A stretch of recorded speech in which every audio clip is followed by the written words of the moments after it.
Uncle, মারলে কাকে বলতে হয়? আপনারা কারা? আমরা একটু ওদের মায়ের সাথে কথা বলতে এসেছি। আমল, কি হয়েছে ওনারা দেখা করবে স্যার আপনার সাথে। বলুন। আমরা নারী ও শিশু নির্যাতন প্রতিরোধ সংস্থা থেকে এসেছি। আমরা জানতে পেরেছি আপনার মেয়ে আপনার হাতে নির্যাতিত। ছি মা, এভাবে বাইরের লোকদের সামনে মাকে নিয়ে মিথ্যে বলতে হয়? মা তোমাকে এত আদর করি, এত ভালোবাসি, আর একটু বকতে পারবো না বলো মা? ওর একটু অ্যালার্জির প্রবলেম আছে। অ্যালার্জি ওষুধটা যেন ঠিকভাবে খায়, বিষয়টা খেয়াল করবেন। শুধু শুধু মাকে মিথ্যেবাদী বানালে? ঠিক আছে ম্যাডাম, আপনি বাচ্চাদের দিকে খেয়াল রাখবেন।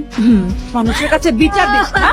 চল, বিচার কাকে বলে দেখো। চল। কি হয়েছে মা তোমার? বলো বাবাকে কি হয়েছে? কি হয়েছে আবার? কি আর হবে, কালকে দুজনে ইচ্ছে মতো শাওয়ার নিয়েছে, শরীর খারাপ করেছে, কিন্তু কে শুনে কার কথা? এটা কিন্তু ঠিক না, মায়ের কথা শুনতে হয়। বাবাকে তো বলার সুযোগই পাচ্ছি না। আমি বুঝতে পারছি না কাকে বললে মায়ের মারামারি বন্ধ হবে। অনেক ব্যথা লাগে না? জোরে জোরে মারে, অনেক মারে, অনেক কষ্ট হয়। অফিসের ওই আঙ্কেলটাকে আবার বলি। Are you okay? না মানে, কালকে ওই বাচ্চাদের বাড়িতে যাওয়ার পর থেকে কেমন যেন অস্থির লাগছে। ওই মহিলা মিথ্যে বলেছে, উনি বাচ্চাদেরকে টর্চার করেন। তুমি শিওর?